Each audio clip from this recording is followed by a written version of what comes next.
Untuk membalas komen ni, grinder tu boleh adjust ke memang dah set tak boleh adjust. Okay, so untuk membalas komen ni, tengok video ni sampai habis Okay, so untuk mesin coffee espresso machine daripada Gisel ni, so untuk grinding dia ni memang kita boleh adjust sizing dia.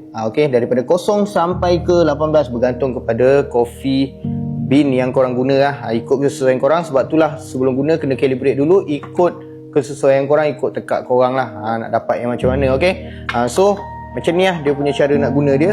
Dan untuk dia punya grinding machine ni, dia dah auto untuk double shot okay, so korang tinggal tekan je dekat atas ni, so dia akan turun lah.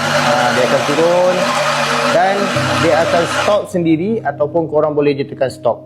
Okay, so inilah hasil dia kalau kita dah grind. Okay, dan biji kopi yang boleh guna adalah biji kopi yang biasa sahaja, yang selalu korang tengok kalau ada orang jual dekat dekat media sosial apa semua. So boleh lah guna macam ni je biji kopi dia. Okay, so nak dapatkan mesin ni boleh tekan dekat bawah.